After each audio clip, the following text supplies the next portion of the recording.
pourquoi est-il impératif, aujourd'hui plus que jamais auparavant, que les chrétiens veillent et prient avec diligence?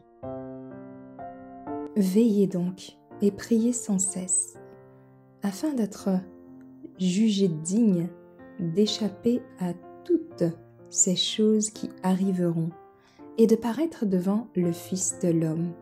Luc 21, verset 36. Le temps presse.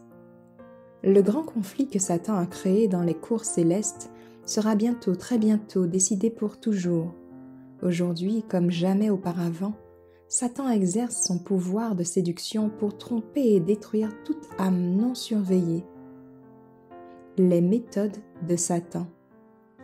Lorsqu'il se trouve mis en échec sur un point, il trouve un nouveau terrain et de nouvelles tactiques et essaie à nouveau, faisant des merveilles pour tromper et détruire les enfants des hommes. Les jeunes doivent être soigneusement mis en garde contre sa puissance. Il faut les amener à s'attacher à la parole de Dieu et à prêter attention aux conseils et aux avis. Tester individuellement. Satan fera les efforts les plus puissants dans le dernier grand conflit. La foi de chaque membre de l'Église sera mise à l'épreuve comme s'il n'y avait personne d'autre dans le monde. Les mauvais anges aident. Il, Satan, a des légions de mauvais anges qu'il envoie à chaque endroit où la lumière du ciel éclaire les gens. Il y place ses piquets pour s'emparer de chaque homme, femme ou enfant qui n'est pas surveillé et les mettre à son service. Constamment sur ses gardes. Que chaque âme soit sur le qui-vive. Soyez vigilants, veillez avec diligence, de peur que quelque piège soigneusement dissimulé et magistral ne vous prenne à l'improviste. Si nous ne sommes pas constamment sur nos gardes, nous deviendrons une proie facile pour ces innombrables tromperies. Une assurance réconfortante. Satan amène beaucoup de gens à croire que la prière à Dieu est inutile et n'est qu'une forme. Il sait bien à quel point la méditation et la prière sont nécessaires pour que les disciples du Christ restent éveillés et résistent à sa ruse et à sa tromperie. La prière de la foi est la grande force du chrétien et prévaudra assurément contre Satan. Marchez dans la prière. L'ennemi ne peut vaincre l'humble apprenant du Christ, celui qui marche dans la prière devant le Seigneur. Si l'on avait laissé Satan agir à sa guise, il n'y aurait eu aucun espoir pour Pierre. Il aurait fait un naufrage complet de la foi. Mais l'ennemi n'ose pas dépasser un cheveu la sphère qui lui est assignée.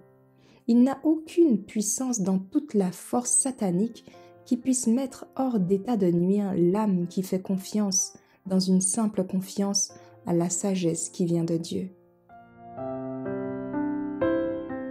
Prions ensemble. Ô Père éternel,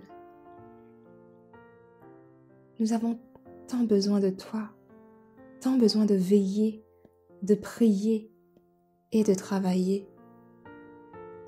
Les dirigeants d'église, les administrateurs, les ministres, leurs épouses, les familles, les responsables, tous sont soumis à des attaques cruelles, intenses et sophistiquées de l'ennemi.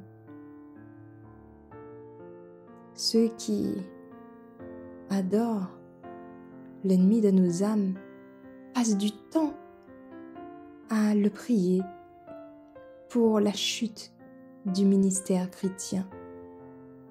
Ils enseignent à leurs enfants dès le plus jeune âge et les entraînent surtout à mesure qu'ils grandissent à tout ce qui est mauvais.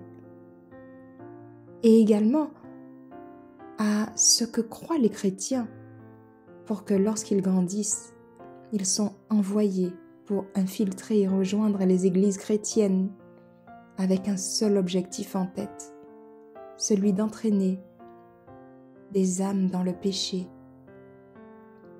en particulier par les péchés sexuels. Ils sont sérieux et totalement dévoués à l'œuvre de Satan. Ils font même semblant de devenir des membres baptisés d'Église. Ô Père, nous ne devrions plus nous poser cette question à savoir si nous avons besoin de prier, mais nous devrions mieux croire et comprendre dans quel temps nous sommes et combien nous devons être vigilants dans la prière et la méditation constante. Combien nous avons besoin d'être sur nos gardes à tout moment, habités sous ton contrôle, sous le contrôle et l'égide de ton Esprit Saint, en sécurité, à l'ombre de tes ailes. Pardonne-nous, Père, d'avoir manqué de rester constamment en communion avec toi, sur nos gardes, avec la conscience que nous pouvons nous-mêmes être des instruments de l'ennemi parce que nous n'aurons pas été assez vigilants, parce que nous n'aurons pas été sur nos gardes et qu'il aura pris le dessus sur nous, sur une de nos faiblesses. Pardonne-nous, Père, pour tout cela. Pardonne-nous pour toutes nos fautes et nos manquements. Accorde-nous le discernement dont nous avons besoin, la grâce de ton Esprit Saint, et que nous puissions camper sur nos gardes en veillant, priant et travaillant pour ta gloire. Au nom de Jésus. Amen. Merci d'avoir écouté cette présentation avec lereste.org.